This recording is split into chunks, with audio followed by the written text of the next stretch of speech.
And the title of this lesson is It Was Winter. Okay, now the kids, the older kids, you going back with Justin today? Yeah. Okay, yeah. So that's Sam and Zion. You going back with Justin? There you go. All right, I forgot to do that. Let's begin with the blessing. Baruch atah Adonai Eloheinu melech haolam, asher kiddushanu b'mitzvotav etzivanu la'asok b'divrei Torah. Blessed are you, Lord our God, King of the universe, who sanctifies us with his commandments and commands us to engross ourselves in the words of Torah.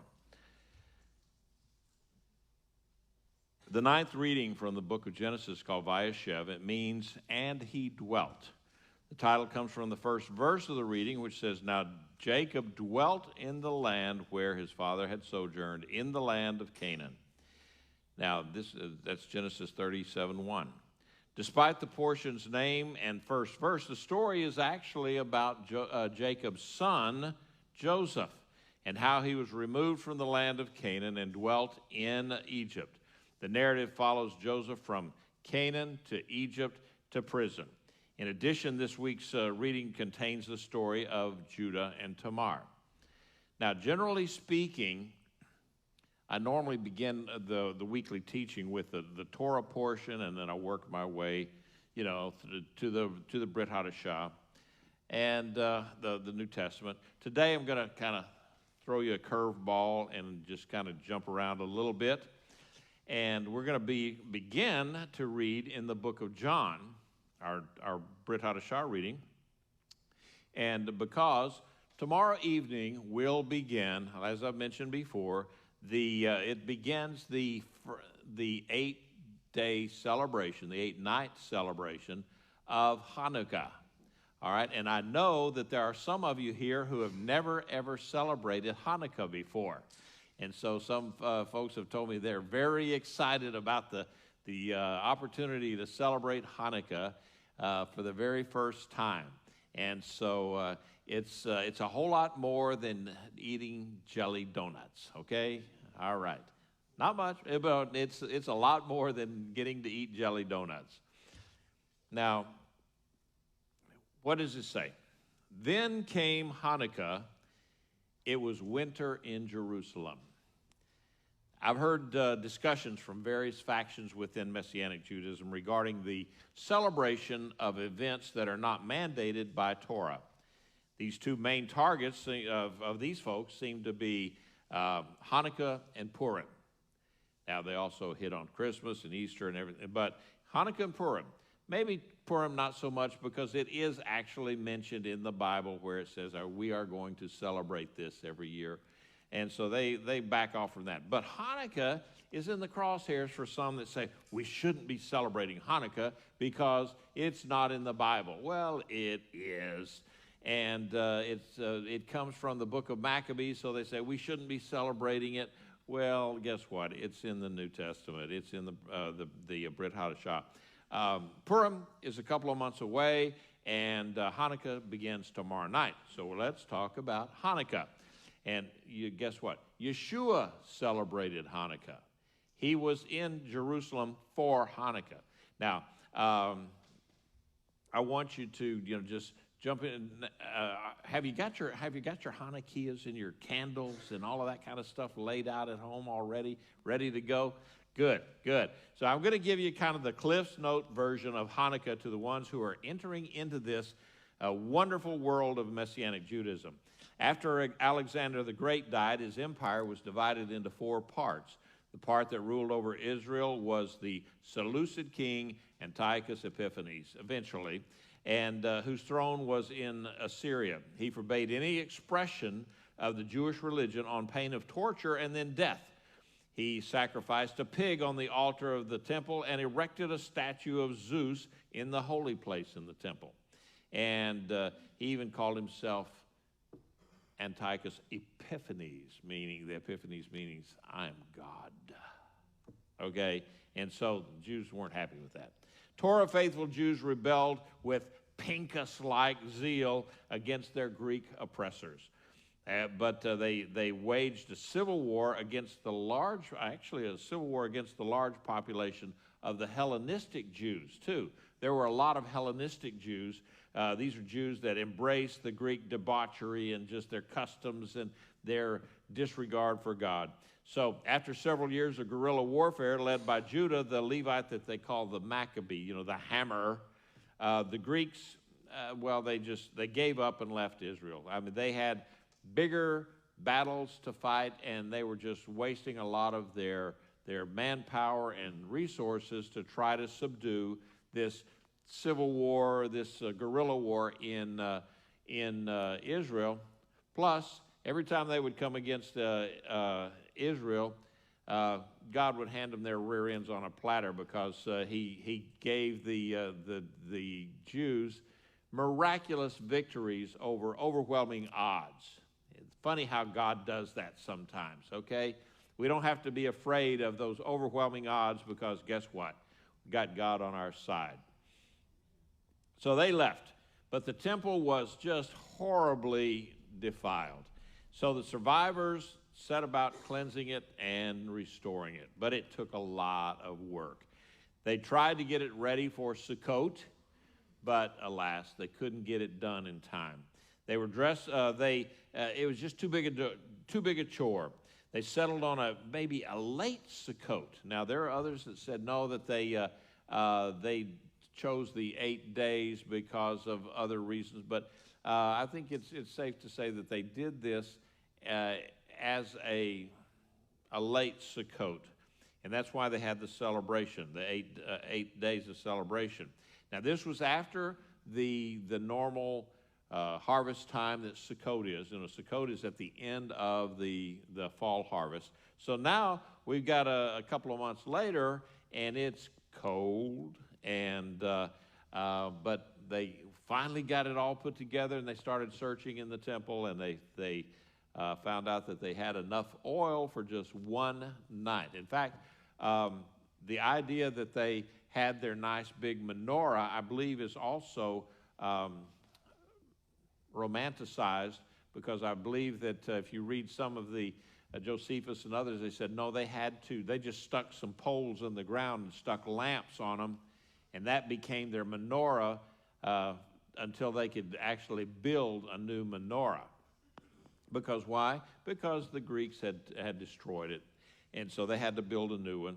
And so anyway, they put up this menorah, or a lampstand, and that kind of also shows us sometimes you can't do things perfectly. And I've had people say, I can't do Pesach in my home. Why? Because I might make a mistake. Oh, yeah? Well, have you ever watched really, really close up here when I'm doing all of this kind of stuff? Guess what? I never do it perfectly. Never have. Probably never will. Okay? We all make mistakes, and you know what? God doesn't care. He looks at your heart. Are you doing it out of your heart? And so they did what they could. Okay? They had just enough oil for one night, but they said, we're going to do what we can do, and that's all we can do. All right? So they did that. They put the oil in the lamp, and then miraculously, the oil burned for 8 days and nights until more oil could be processed. It took a long time to take the oil and press it down, because they had to have the right kind of olives. They had to press it down right and do everything correctly, and it took about 8 days to do that. If you've ever seen the olive presses over in Israel at that time, it was not where you punch a button, and next thing you know, this hydraulic ram comes down and squishes the olives. No, they hung these things out, put big old rocks on them, and then just waited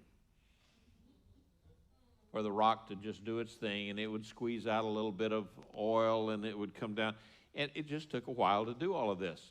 And so they got all this done, but it was the lighting of the candles and then the 8 days of the candles. That's why they call it the Festival of Lights. That's one of the reasons that they call it the Festival of Lights.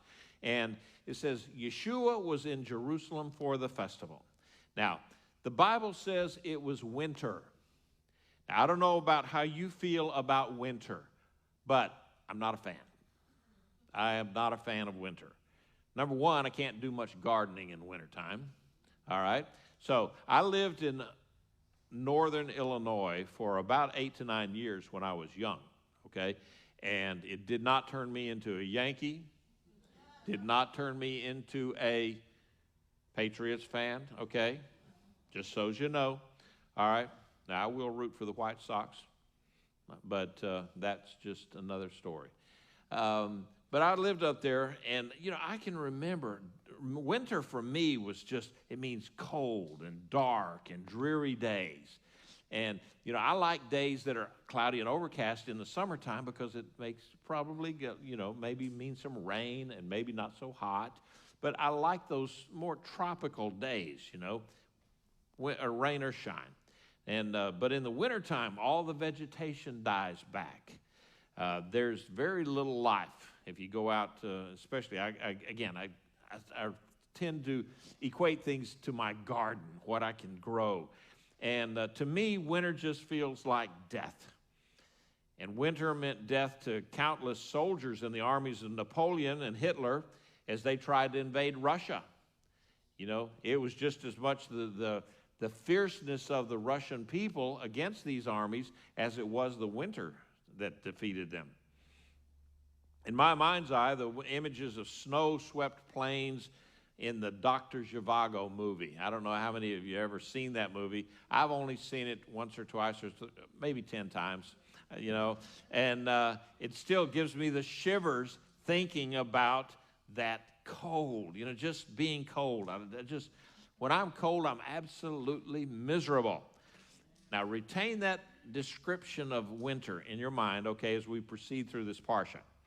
Now, hopefully, you won't get whiplash from me jumping back and forth to this, but let's go back to Joseph now, all right? Now, you know the story of the Technicolor coat that he got and that Jacob had given him, and his dreams portraying his family bowing down to him. Now, his brothers didn't really relish the idea that their younger brother would be over them and ruling over them. This guy was, let's face it, he was 17.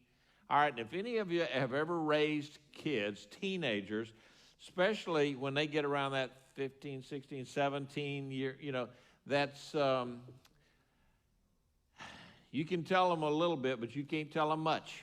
That's just the way it is. I was that way. I know maybe y'all were too, kind of smart aleck. I knew everything till I got to be about 25 and then discovered how much my parents really knew. So Joseph, to me, he was like that. Here he was. He's kind of a cocky kid. Daddy gave him a brand new coat. Look at this, guys. Look at this. You didn't get one. I did. And he tells them that he had this dream. Listen to this dream I had, guys.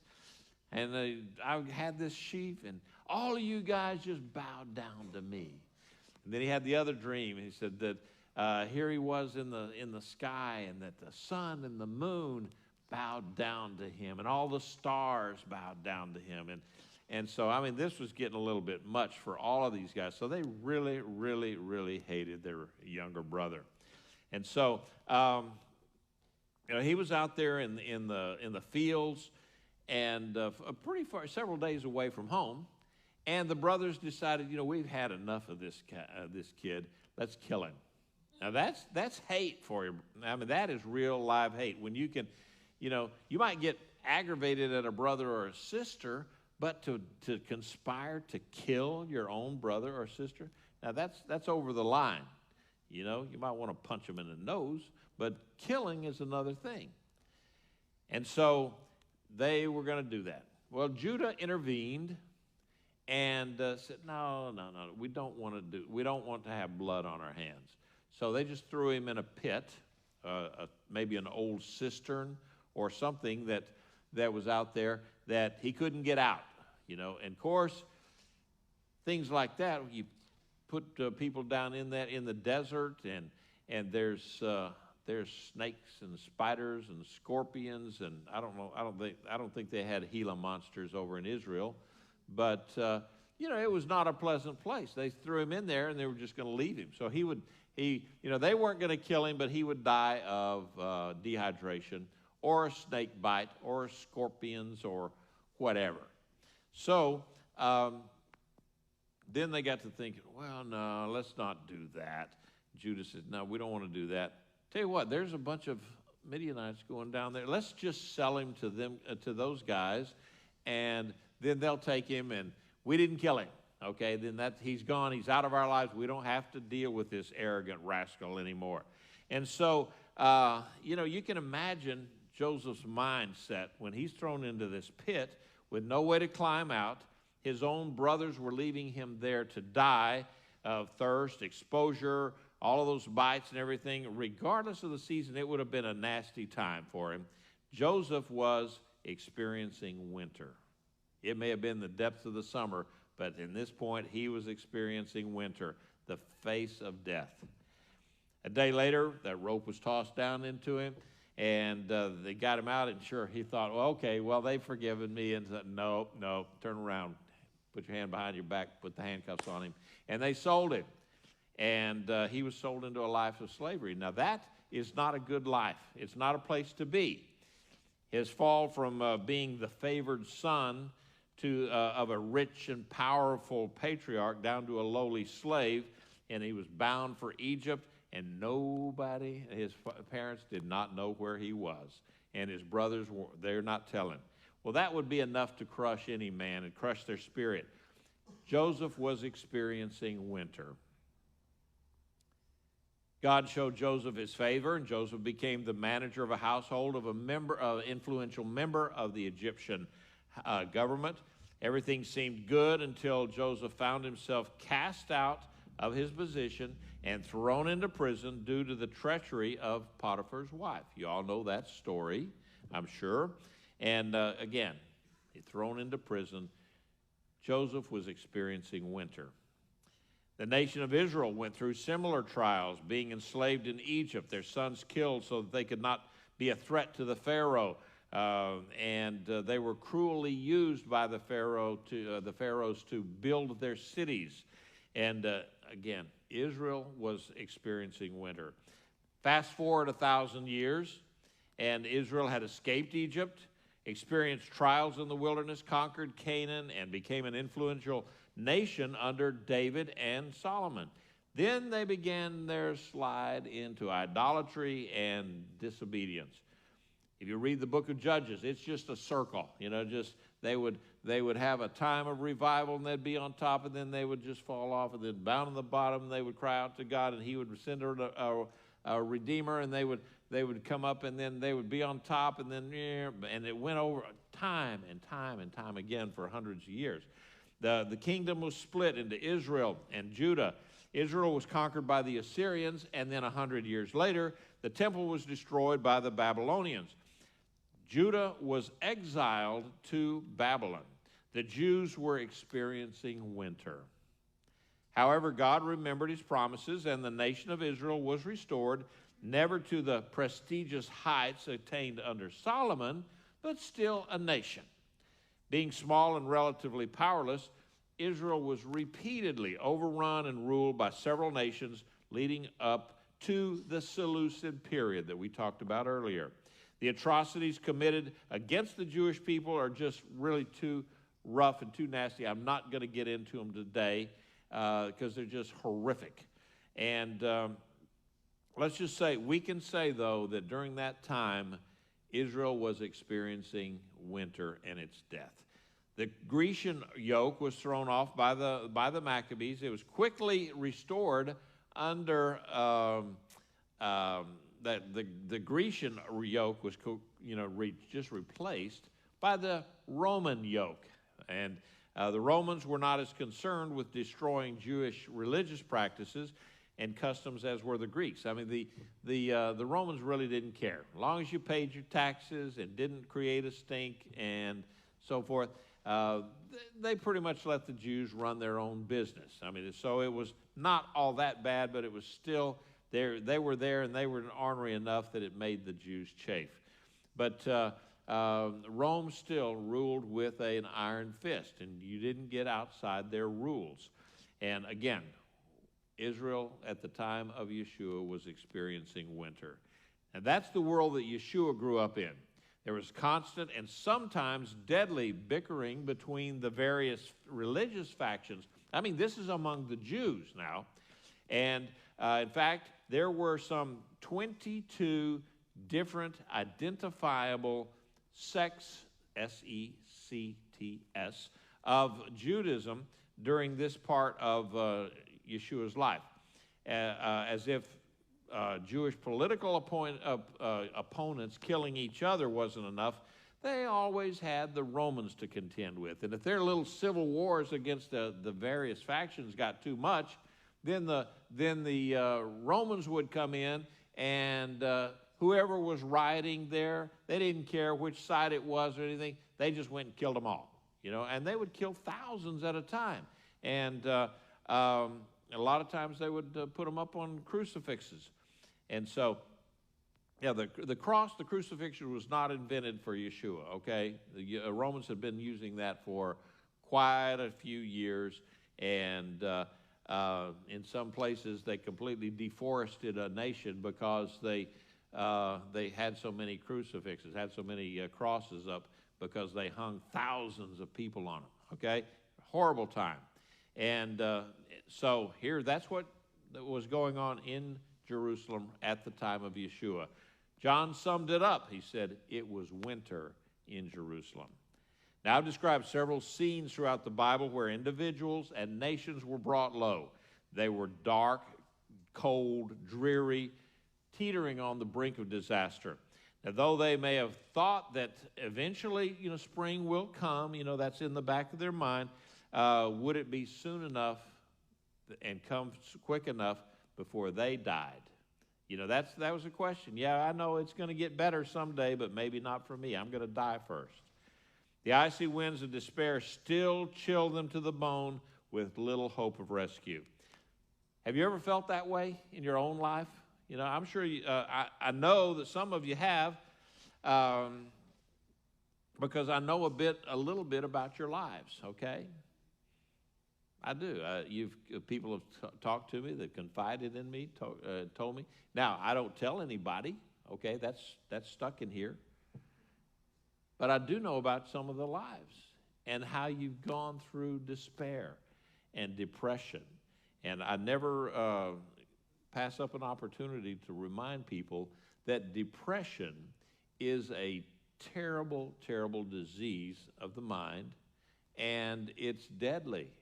And when someone is depressed, they need help. They don't need ridicule and say, "Oh, get over it," and suck it up, buttercup. No, it's a deadly thing,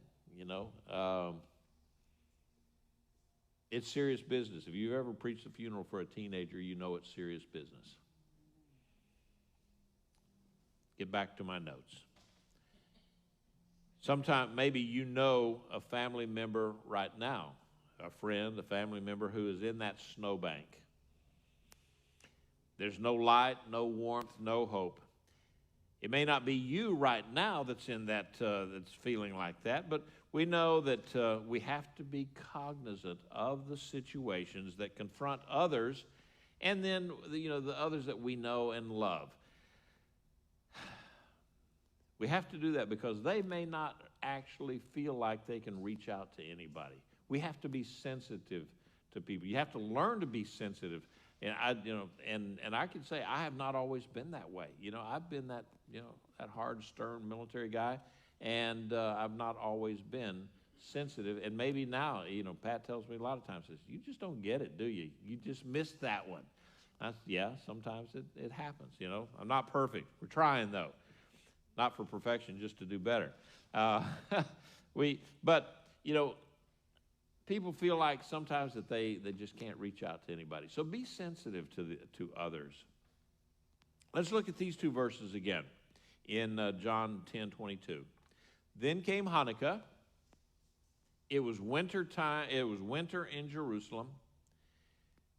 But Yeshua was walking in the temple around Solomon's colonnade. Look at these two things, Hanukkah and Yeshua. Hanukkah was a celebration of survival of unspeakable horrors.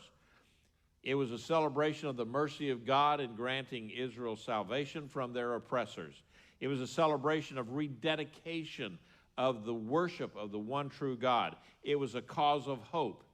However, Hanukkah was only a celebration that, no matter how well intended, it was insufficient in battling the demons of despair and depression.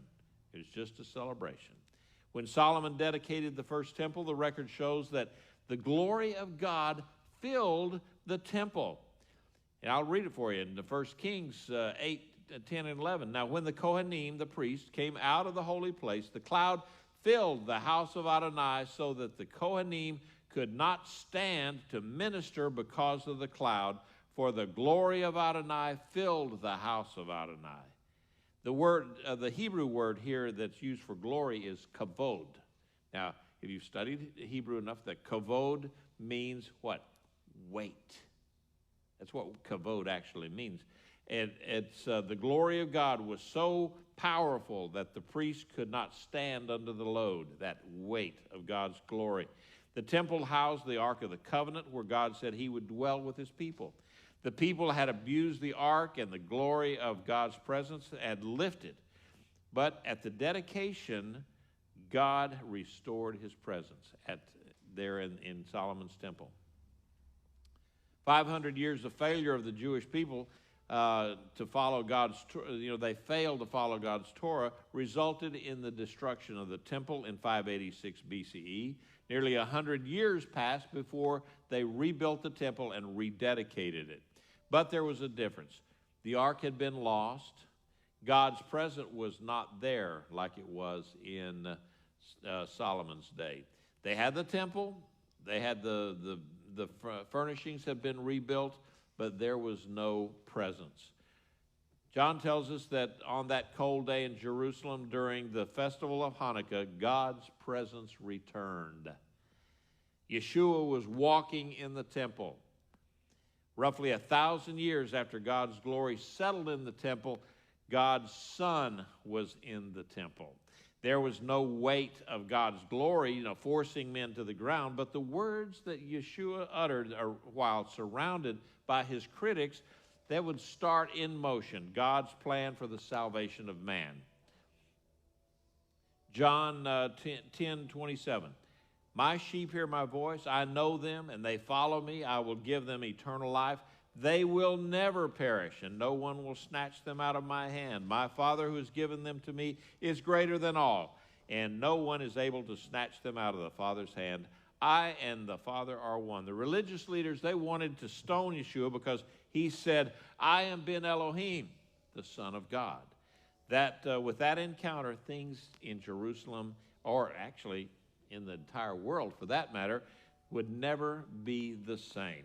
Yeshua was walking in the temple. Is there winter in your life today? I'm just asking. And I extend that question to all of you that are in the building, as well as all who are watching the broadcast on social media. Are you in winter? Is it cold? Is it dark? Are you shivering? Are you miserable? The Bible says that we are the temple of the Holy Spirit. So, do you feel like your temple is empty? Is it cold? Well, guess what? Yeshua is walking in the temple. He is walking in your temple today if you'll just let him. Even if you're already a believer, we go through periods of winter. Sometimes we do, even as believers. I know some of you just got kind of out of that period of winter. And it's tough on, some. I know some of the families here going through the virus. They're very, very, very sick. And it took a long time to recover. We go through it sometimes, even as believers. There's no shame in that, okay? It's not because you have a lack of faith or there's sin in your life.